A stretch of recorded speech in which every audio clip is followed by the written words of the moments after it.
Hello and welcome to episode 19 of Let's Play Scribblenauts. I'm your host, Q Guy. Let's get rolling here because we don't have much time.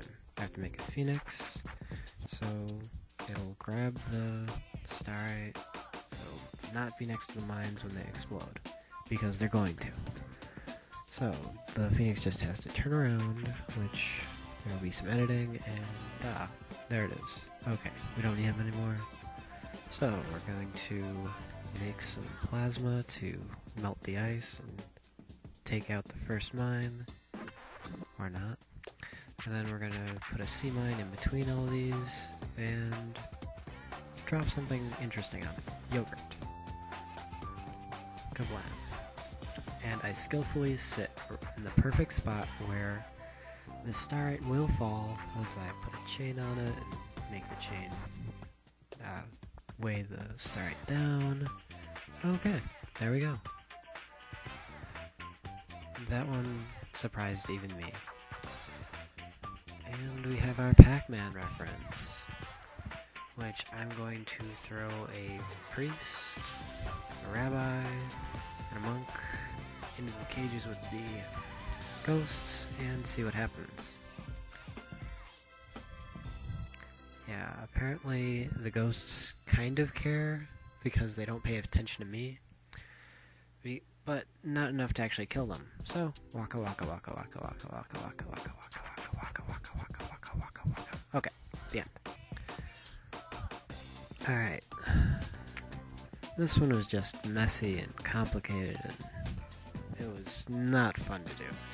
So I made Scribblenauts to kill the harpies, because if I made the thing I was going to ride, they would just get angry and not want to be ridden. So I made a Sphinx. And then I bothered with the spike ball that was going to kill me if I did not bother with it. It was quite elusive, but after some trial and error you tend to get it. The other problem is getting it attached to the top block, which, again, editing. So, now we have to throw the switch, get up there, and get to the starite. If you'll notice, these are action stages because for the Halloween special we used this world's puzzle stages for that special. So, this is the last world before the final world, and this LP will soon be over. Alright, so we've got giant frozen Ymir and some spikes. So we'll drop a grenade on the spikes and then flamethrower the Ymir into submission, kind of. Well, we're not actually going to kill it. We're going to make it fly up just enough so that he will be able to get under. I can sneak by him while he's flying for a second because of how this game's physics work. Just need to shoot again, and that trick is done. Now here's an interesting little thing that happened.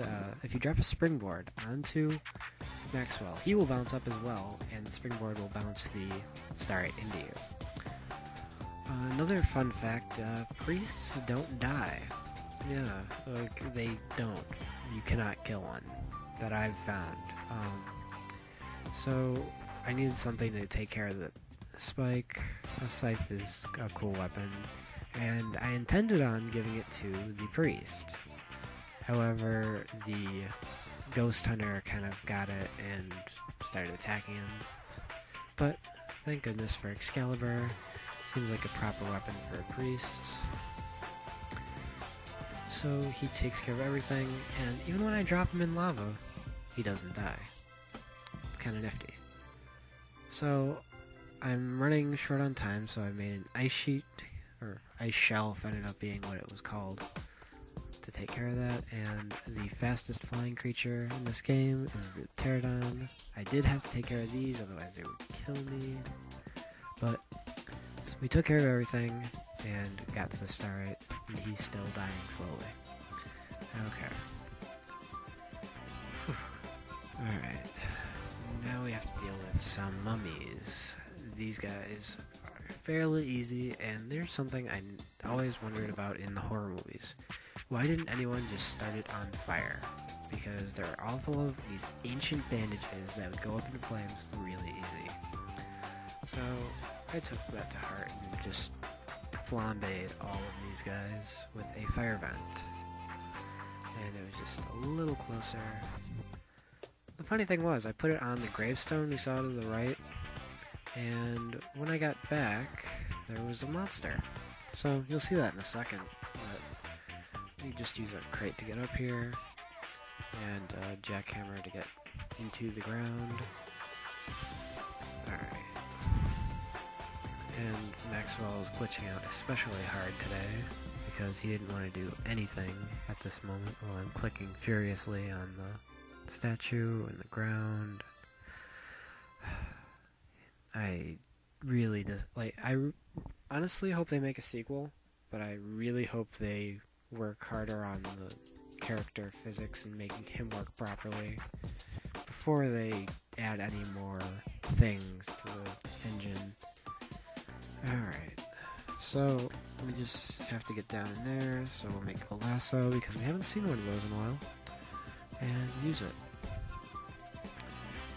Okay, here's our BioShock reference for those who've been waiting for it. I personally didn't like this game. The BioShock, that is. I like Scribblenauts, it's okay, but BioShock really didn't strike me as anything too special. Like, it was cool with the powers and everything, and the gameplay was pretty cool, but it glitched out a lot for me in my file. I was playing on the PS3, and there were certain things I needed to find that didn't spawn. Like, I was supposed to take pictures of the guy, and just two of them showed up, the third one just never did.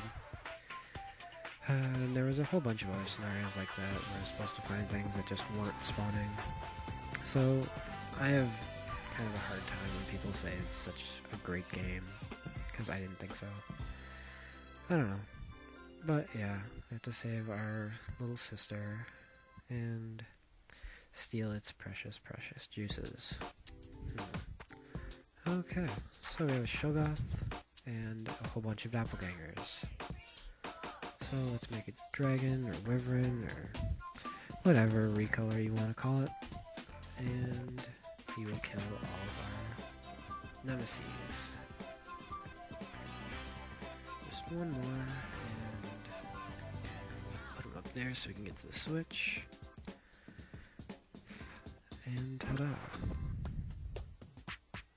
Okay, just put the switch, and the Shoggoth gets killed in one hit. Yeah. That's why I never use that thing. Even though it looks ridiculous, it's not very powerful at all. And it's kind of big to fit into those tight surfaces. I wanted to shorten this one up a little bit, but I didn't want to cheat you guys. I was originally just going to put Van Helsing instead of making a minister with a crossbow. But I just thought that would eat up, like, it wouldn't be fair to you guys. And the Van Helsing reference isn't all that great because he only did this stuff in the movies, which isn't really right. He was just a doctor, for Christ's sake, in the book.